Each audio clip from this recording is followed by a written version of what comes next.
Panchayat vote নিয়ে রাজ্য সরকার ও রাজ্য নির্বাচন কমিশনের সংঘাত দিন দিন বাড়ছে। এই পরিস্থিতিতে বুধবার থেকে শনিবার প্রতিদিনই আইনজীবী সমরাদিত্য পালের সঙ্গে বৈঠক করেন রাজ্য নির্বাচন কমিশনার মীরা পাণ্ডে। জল্পনা তৈরি হয়, এবার কি তাহলে আদালতে যাচ্ছে কমিশন? আইনি যুদ্ধে নামতেই কি তারা কোমর বাঁধছে?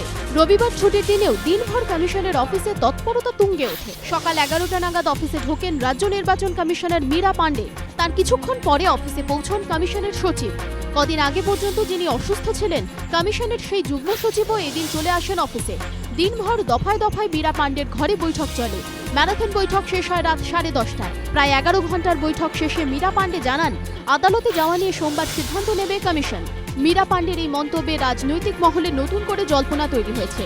তাহলে কি কমিশন আদালতে যাচ্ছে না? রাজ্যপাল চাইছেন রাজ্য সরকার ও রাজ্য নির্বাচন কমিশনার আলোচনার মাধ্যমে সমাধান সূত্র বের করুন। তাহলে কি আলোচনার মাধ্যমে সমাধান সূত্র খুঁজতে চলেছে কমিশন?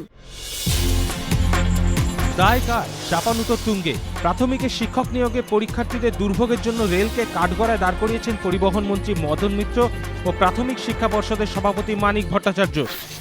কিন্তু রেল সূত্রে খবর, টেট পরীক্ষার্থীদের ভিড় সামলাতে তাদের কোনো অনুরোধ করেনি রাজ্য সরকার। সংবাদ মাধ্যমের খবরের ভিত্তিতে রেল কর্তারা নিজে থেকেই বাড়তি ট্রেন চালানোর সিদ্ধান্ত নেন, যদিও তাতেও ভিড় সামাল দেওয়া যায়নি। আই লিগে অবনমন এড়ানোর লড়াইয়ে স্বস্তির জয় পেল মোহনবাগান। রবিবার ডেম্পোকে 2-1 গোলে হারিয়ে দিল কারিমের ছেলেরা। শুরু থেকেই ঝাঁজ ছিল বাগানের। মাত্র 7 মিনিটের মাথায় কোনাকুনি হেডে বাগানকে এগিয়ে দেন রহিম নবী। প্রথমার্ধে দুদলই বেশ কিছু ওপেন সিটার নষ্ট করে। টোলগেট পাস থেকে সহজ সুযোগ নষ্ট করেন ওডাফা। কখনো আবার ওডাফার শট অবিশ্বাস্যভাবে সেভ করেন ডেম্পো গোলকিপার কুট্টিমানি। কোকো সাকিব ও পিটার কারভালোরাও বেশ কিছু সুযোগ নষ্ট করেন।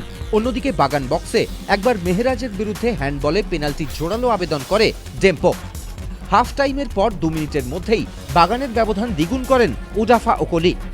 জ্বর থেকে সেরে উঠে দুর্বলতা নিয়ে খেলেও কাজের কাজ করে যান নাইজেরিয়ান গোল মেশিন।